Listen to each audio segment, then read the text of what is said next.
Asylunterkunft Rheinach. Guten Tag miteinander. Darf ich euch bitten, herzlich willkommen.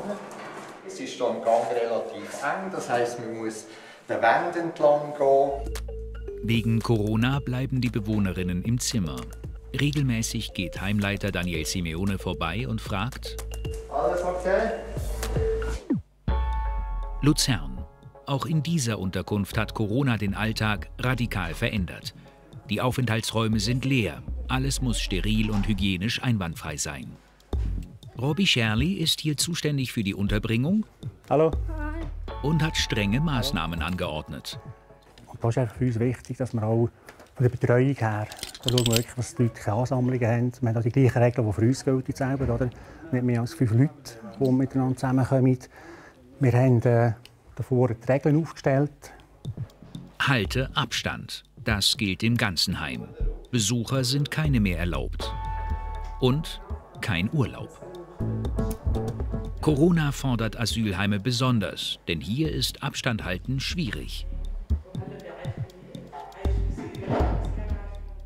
Bilder aus Asylunterkünften, Aufnahmen der letzten Tage, Anstehen im Zürcher Bundesasylzentrum nah beieinander oder in Kemptal, eine Küche für 80 Personen. Und zu 8 in einem Zimmer.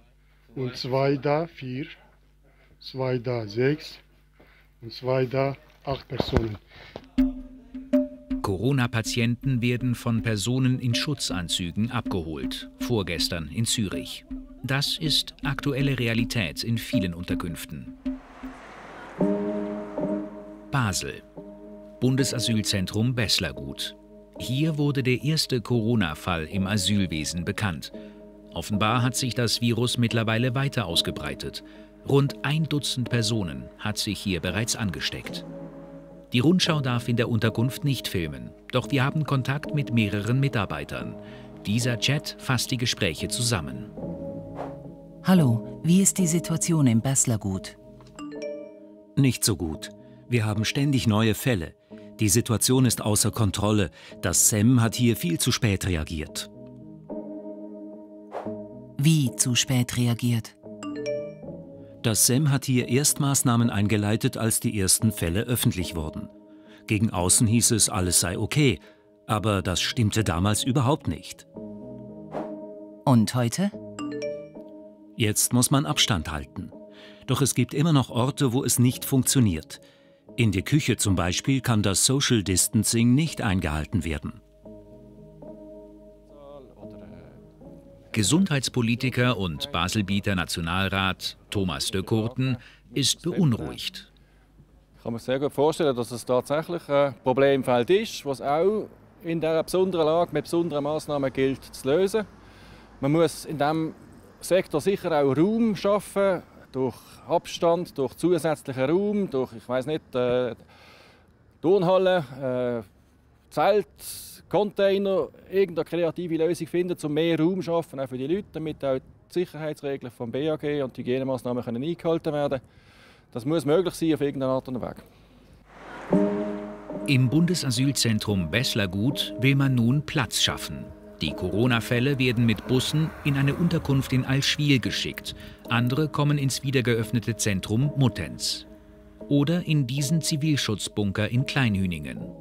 Social Distancing, auch hier schwierig. Zuständig für diese Unterkünfte ist das Staatssekretariat für Migration SEM. Kommunikationschef Daniel Bach nimmt Stellung. Es ist jetzt so eingerichtet, dass man die Distanzen einhalten kann, dass die Leute nicht gefährdet sind vor einer Ansteckung.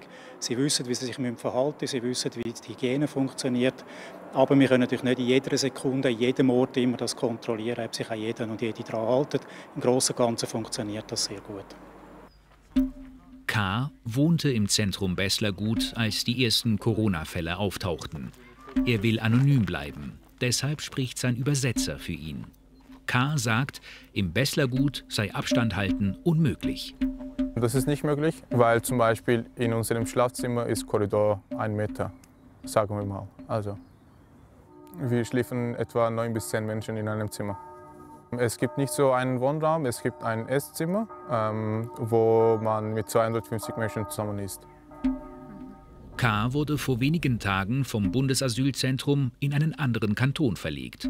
Seine Temperatur sei gemessen, doch auf Corona sei er nicht getestet worden. Ich hatte nicht so Angst, dass ich selber infiziert werde, weil ich nicht zu der Risikogruppe gehöre. Aber ich hatte Angst gehabt, dass ich das Virus weiter verbreite. Alle Menschen gehen hier raus und kommen wieder zurück und wir essen zusammen in einem Zimmer, also wir treffen uns zusammen. Und das ist eine große Wahrscheinlichkeit, dass man das weiter verbreitet. Wie K. kamen innerhalb der letzten Wochen 140 Asylbewerber aus dem Bundesasylzentrum Besslergut in die Kantone. Der Kanton Zürich aber will seit 2 Wochen keine Personen mehr von den Bundeszentren übernehmen. Wir haben den ganzen Verkehr zwischen den Gemeinden, dem Bundeszentrum und unseren verschiedenen Zentren eingefroren. Wir sagen dieser Aktion Freeze. Wir wollen möglichst Bewegungen vermeiden. Recherchen zeigen, auch andere Kantone forderten einen Stopp. Doch der Antrag blitzt bei Bundesrätin Karin Keller-Sutter ab. Der Rundschau liegt eine E-Mail an die Kantone vor. Keller-Sutter schreibt: Das EJPD, die SODK und die KKJPD sind sich einig, dass ein Stopp der Asylverfahren oder auch der Zuweisungen bis auf Weiteres nicht sinnvoll ist, da die Bundesstrukturen sonst in kürzester Zeit überlastet wären. Kein Stopp. Doch es gibt Ausnahmen, sagt Daniel Bach vom SEM. Also Sie sagen, wenn ein Kanton nicht übernehmen will, darf er das? Dann müssen wir das im Krisenstab besprechen, was es für das gibt. Es muss natürlich einen Grund geben, warum ein Kanton vorübergehend keine Zuweisungen akzeptieren will, aber über das kann man auf jeden Fall reden. Im Luzerner Durchgangszentrum kommen weiterhin Asylbewerber aus den Bundesasylzentren an. Die Betreiber testen nicht auf das Virus, versuchen aber trotzdem, das Risiko zu vermindern.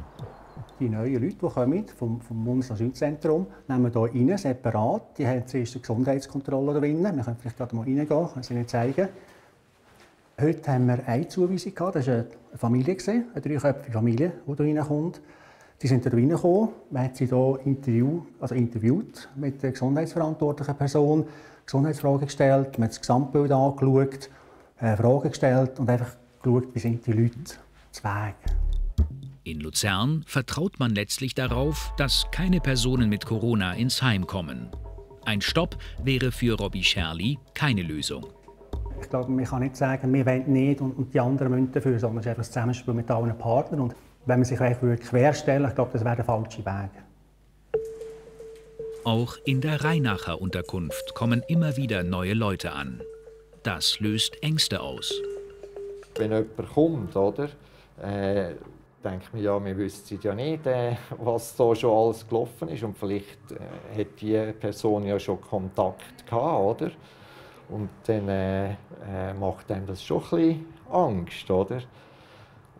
Aber ich denke, vor allem eben auch merkt man es halt bei den Bewohnern, oder? Wo dann, oh, jetzt kommt jemand Neues, oder? Jetzt sind wir eigentlich wie so ein bisschen sicher gewesen. Wir haben gewusst, von denen, die hier sind, ist niemand infiziert, oder? Reduzierter Betrieb in Rheinach. Viele Mitarbeiter sind zu Hause, denn das Virus soll sich nicht ausbreiten. Zurück im Asylzentrum Basel.